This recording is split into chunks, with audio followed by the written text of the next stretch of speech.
always stayed within Malta and Gozo remits because we never afforded to go abroad. And when we started to get like afford to go abroad, my dad like got sick.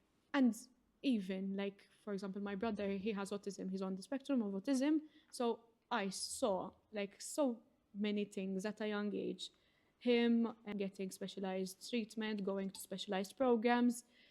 At the same time, me and my sister are practicing sports. At the same time, I've seen certain struggles from my cousins or my uncles and aunts in their personal lives as well, let alone like our life, because we always like seen a struggle. Yeah. Because we weren't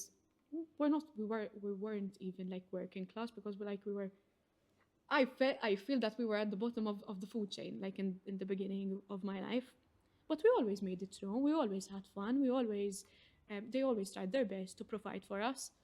Even when we got our first computer at home, we used to share. We used to like have our time zones, like when you can use the computer and so on and so forth. I remember the time.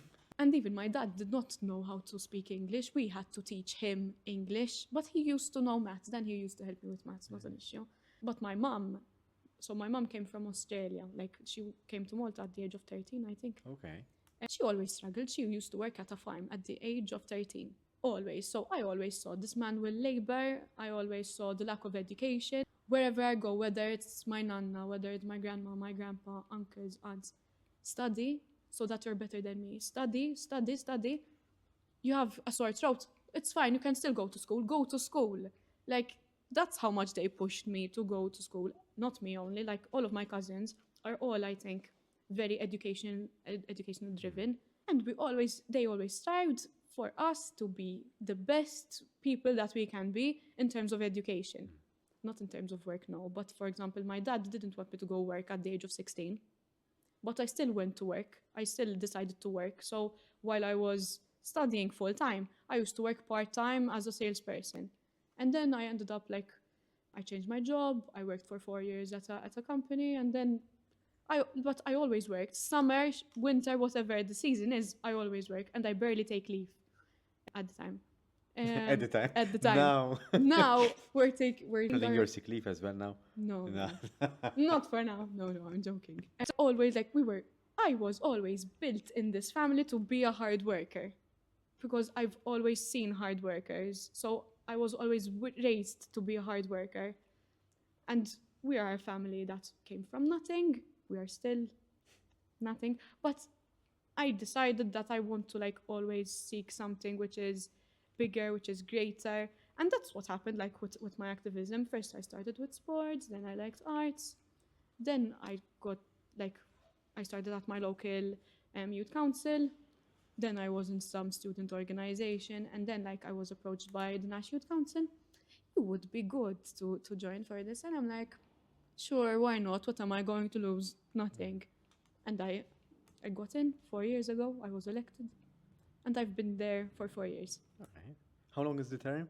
So my term as president, 2 years. So I'm 2 going years. to end in March of 2025. Okay. And then most probably you can't be re-elected. No, do I'm you? not looking into being re-elected, because I want like other people to have the opportunities. Plus, I'm getting a bit like burnt out from the activism life and working full time, juggling a master's and being in a voluntary organization, not getting paid.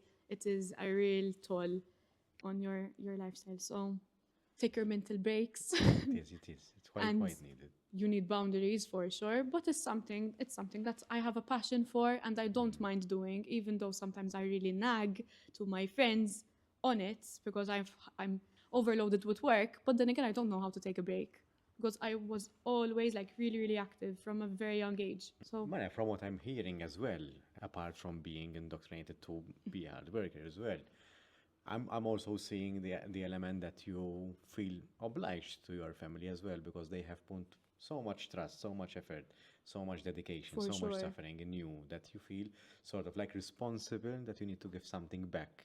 every 1 cent that they gave into my life, I want them to say, oh my God, we have like she did so well. There's like, a return on investment. there's a return. You see, like I want to make them proud, and I want to advocate like what they lacked in their early life now. I want to advocate for people's rights. I want to advocate for children's rights, for youth rights, because I've seen so many people and I've been through so much that I want to advocate for the small person, for the person that does not feel comfortable or doesn't know where to voice their opinion. I want to be that person that I really wanted someone else to be at that young age.